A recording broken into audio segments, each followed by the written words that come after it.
Kami nagkasundo ni Pepe na humanap ng papapaskuhin ng Christmas party ng PNP. Ang partnership ng mga negosyante at saka ng PNP aming pinagsasamahang mabuti. So nag-prepare tayo ng pagbibigay sa huhulihin. Pag nahuli, bibigyan ng regalo. Ito yung aking piniprepare na pambigay. Bigyan na siguro to. Ganda naman ang may dalawang spaghetti. Kanilang pambagong taon, okay na to. May bihon. Tapos may yun, suka at saka toyo. May isang nasal cream, dalawa. Isang nasal cream, tapos isang kape na ano ba ito, 45 blend 45 at saka gratis. At saka isang ano ba to? Graham na tinapay para sila makapagawa. So ito yung bibigyan natin sa makuhuli ng mga kapulisan mamaya na bibigyan ng biyaya. Yun lamang at Merry Christmas and Happy New Year.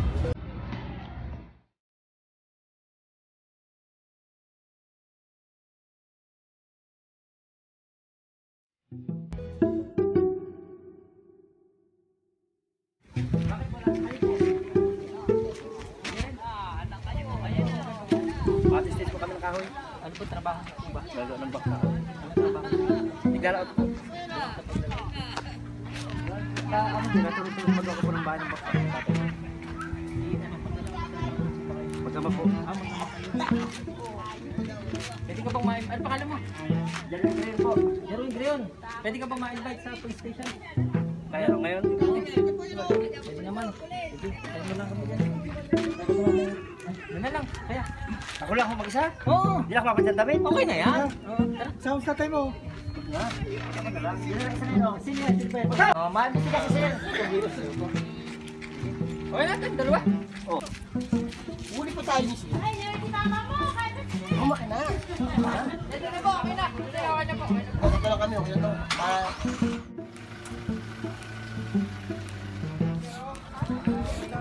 Baka na napakasaya. Kaya po yung may ano yan mo. Pwede ko ba sumama sa police station? Saglit lang. Kailangan lang sa'yo, ha? Wala ka ba? Ako ba naman ikaw? Matatakot ka ba naman sa akin? Sige. Nervous ako kay Saral. Kala ko may traso ako eh. Oo nga pa eh. Nakakatakot kayo.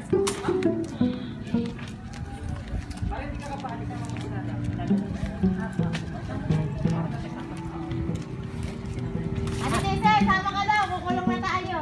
Ha? Kukulong tayo. Matabay ba? Huwag ko tayo tatawa. Okay, sumama po kayo. Ay, bata.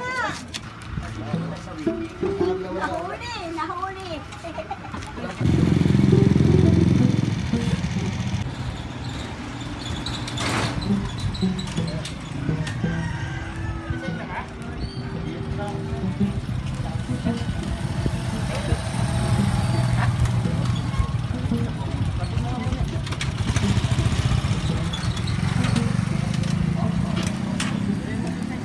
Wala ka lisensya? Sakay ka muna doon sa mobile. Pasko na mamasada ka, walang lisensya. Mga pagkagayan.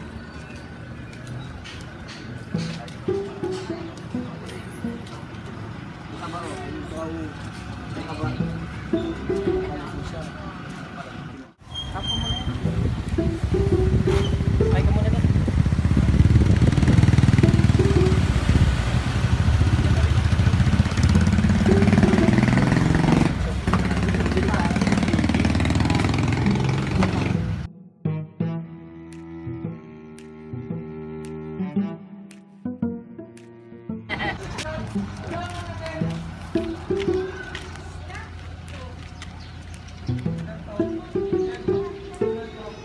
Ma'am, bakit po kayo inibita po dito sa police Hindi ko station? alam. Nasa bahay lang po ako. Kasi Hindi ko nga rin po na alam eh. Tinawag lang po kasama. Sinama lang po kayo? Ko din alam sir, nakasalubong ko lang yung mga yan. Kabay din ang punta po kayo. Inakit na po kami dito. Stress po na sita po. Wala sir akong alam. Nagkapintuhan lang kami, nuli na kami ni sir. Ako po, hindi ko rin po alam kasi nasa bahay po ako kumakain. Sabi ko pagkatapos ko lang po kumain, sasama po ako. Hindi ko po alam, sir. Basta't yung nakasalubong lang namin, pinasakay na kami sa sa sasakyan ng Nanay, ilang taon ka na? 64 na po. Saan po kayo natira? Aldabok. Magdabok po. Sinong kasama po niyo sa bahay? Kami mag-asawa at saka isa ka po. Okay, ano? Anong trabaho po ni tatay? Ha? Anong trabaho ni tatay? Hindi nga kaya makapaglaot at may sakit. Anong inyong ibang pinagkakaanahan? Nananakaglat siya. Yung sa pangisda. Kaya nagdudura siya ng dugo niya makalaot. Ikaw ate, Kamiti. taga saan kayo? Aldabok. Magdabok din. Anong inyong hanap buhay? Kahit ano po, naglalabada, naglilinis na ba, naroon po. Laro? Ano yan? Kaya yung mga sinasabing sa follow-up namin. Ano? Wala po alam din ay. Ha? Wala po alam. May alam. Inuwi na lang po kami ay. Tinyaman ako.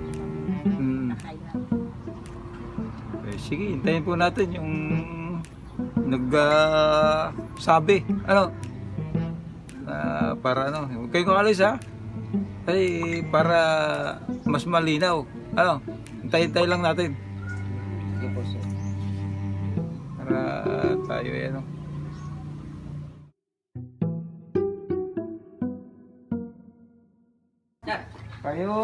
Tayo magtatamo ng isang